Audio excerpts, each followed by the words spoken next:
ചെറിയൊരു കഥയാണ്. പണ്ട് ഒരു ശിഷ്യൻ ഗുരുവിനോട് ചോദിച്ചൊരു ചോദ്യം, ഗുരുവേ, ഏറ്റവും വലിയ സ്നേഹം എവിടെയാണ് നമുക്ക് കിട്ടുക എന്നുള്ളതാണ്. അവന്റെ ആ ചോദ്യത്തിന് ഉത്തരമായിട്ട് ഗുരു എന്താണ് അവനോട് പറഞ്ഞതെന്നറിയോ? കുറേച്ച് ദൂരെ ഗോതമ്പ് പാടം കാണുന്നുണ്ട്, അവിടേക്ക് വിരൽ ചൂണ്ടിയിട്ട് ഗുരു പറഞ്ഞു, നീ അതിൽ നിന്ന് ഏറ്റവും മുഴുത്തൊരു ഗോതമ്പ് മണിയായിട്ട് തിരിച്ചു വരുമെന്ന്. അപ്പോ ശിഷ്യൻ സമ്മതിച്ചു. ഗോതമ്പ് മണി പറിക്കാൻ വേണ്ടി അവൻ 4 അടി നടന്നപ്പോ ഗുരു പറയാണ്, ഒരു കാര്യം, നീ മുന്നോട്ട് പോയ വഴിയിലൂടെ മുന്നോട്ട് മാത്രമേ പോവാവൂ. പിന്നോട്ട് ആ വരി കൂടെ തിരിച്ചു വരാൻ പിന്നെ പാടില്ല. ഏത് വരിയിലൂടെ പോയോ ആ വരിയിലൂടെ മാത്രം മുന്നോട്ട് പോവുക, തിരിച്ച് അത് കൂടെ പിന്നോട്ട് വരാൻ പാടില്ല എന്ന്. ഓ ശരി, സമ്മതിച്ചു.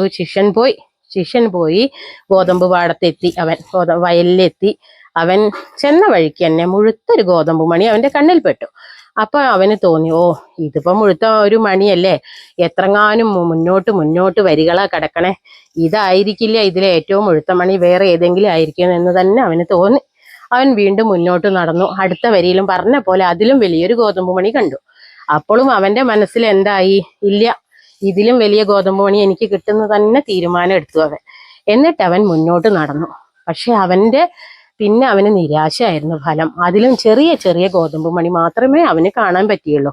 പക്ഷെ ഗുരു പറഞ്ഞ നിബന്ധന ഓർക്കണുണ്ടല്ലോ, തിരിച്ചു പോന്നിട്ട് ഇനി ആ ഏറ്റവും വലിയ ഗോതമ്പ് മണി എടുക്കാൻ അവന് പാകില്ല, മുന്നോട്ടല്ലേ പോകണ്ടു. അവൻ അങ്ങനെ തെരഞ്ഞു ലാസ്റ്റ് വരി നടന്നു. അവന്റെ വീണ്ടും വീണ്ടും നിരാശ മാത്രം. അവൻ ആദ്യത്തെയും രണ്ടാമത്തെയും ആ മണിയുടെ അത്ര വലിയ ഗോതമ്പ് മണി പിന്നെ കാണാൻ സാധിച്ചില്ല.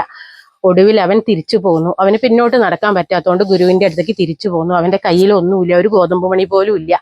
അപ്പൊ ഗുരുവിനോട് അവൻ പറഞ്ഞു, ഗുരുവേ, ആദ്യത്തെ ഇതിൽ നിന്ന് എനിക്ക് ഏറ്റവും വലിയ മണി കണ്ടു. അപ്പൊ ഞാൻ വിചാരിച്ചു അടുത്തേല് ഇത്തിരിയും കൂടി വലുതുണ്ടാകുന്നു. അങ്ങനെ രണ്ടാമത്തേല് കുറച്ചും കൂടി വലുത് തന്നെയാണ് എനിക്ക് കണ്ടത്. പക്ഷെ വീണ്ടും എനിക്ക് ഒന്നും കിട്ടിയില്ല, കുഞ്ഞു മണികളായിരുന്നു എന്ന് പറഞ്ഞു. അപ്പൊ ഗുരു അവനോട് പറയാണ്, മോനെ, ഇങ്ങനെയാണ് ആ സ്നേഹത്തിന്റെ കാര്യം. കാരണം ഏറ്റവും വലിയ സ്നേഹം നിനക്ക് ലഭിക്കുക എവിടെയെന്ന് നിനക്ക് അറിയോ?